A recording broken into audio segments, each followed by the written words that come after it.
This is the first of two short screencasts about the Special Relativity Computer Simulations Lab. Okay, so this screencast is just going to talk a little bit about the lab report itself and then a little bit about exercise B, which is sometimes confusing for people. Okay, so in terms of the lab report, there are 5 different parts to in the lab description, A, B, C, D, and E. And what you're going to do is not do all of them. You're going to do A and B, choose either C or D, and don't do E. Okay, so A, B, C or D, and not E.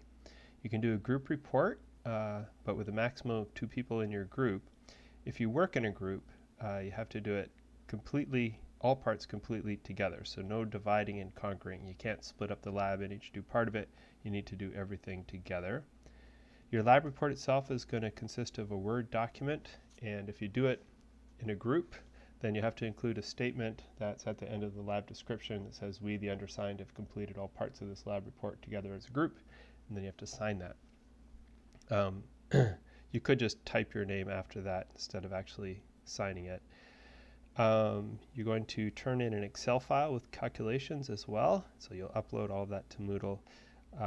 Your lab report's going to have an objective and a title, and then a brief discussion and conclusion section at the end of each of the exercises that talks about what you did in each exercise. Okay, let's talk a little bit about exercise B, which is called time dilation with a twist. So in this exercise, you're going to be considering 3 clocks, just like you normally do. So we've got 2 clocks right here, and they're moving to the right. But what's different is that the one that is being compared to them is itself moving compared to the lab. So we actually have 3 frames of reference. We have the K prime frame, which is moving to the right at some velocity I'll call V1. The K frame, which is the lab frame.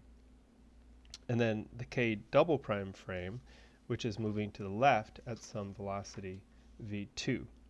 Okay, so these 2 clocks in the top here are moving to the right. They've got velocity V1, both of them. And then this clock here is moving to the left, and it's moving to the left with velocity V2. Now, the lab description says to let these clocks pass each other, and then when this lower left moving clock meets the first right moving clock, to figure out what the times are.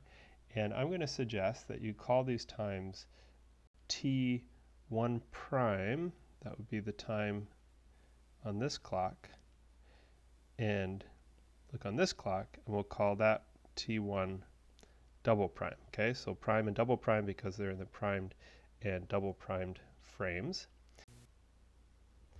And the 1 subscript is because we could call this event number 1. So these are the times for event number 1 in the primed frame and in the double primed frame.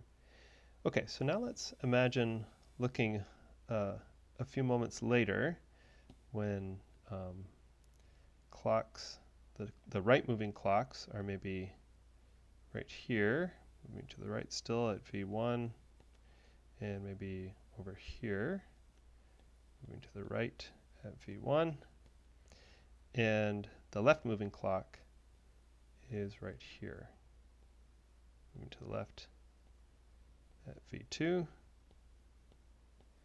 and these guys are, this is right at the instant when they are passing each other. Okay, we'll look at the times on the 2 clocks, and we'll call this one T2 prime, and this one T2 double prime. Okay, so the lab description says to construct delta T prime and delta T double prime, and the definitions of those are that delta T prime will be T2 prime minus T1 prime, and delta T double prime is equal to T2 double prime minus T1 double prime.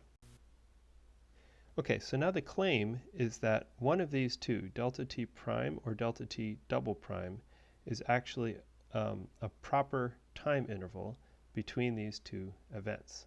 Event number 1 is the left moving clock passing the right moving clock, and event number 2 is the left moving clock passing the other right moving clock. So you have to try and think about is which of these two, delta t prime or delta t double prime, is the proper time interval. And to guide your thinking a little bit, you should think about the definition of the proper time interval, which is that the proper time interval between two events is measured by someone who sees the events as happening at the same location, or who carries a clock basically from one event to the other event. Okay, so that's it. If you are stuck thinking about this, then definitely come talk to me. The other thing to think about is in order to apply the time dilation formula between delta t prime and delta t double prime, you have to think about what's the appropriate speed to put in into the expression for gamma. Okay, I'll let you think about that a little bit.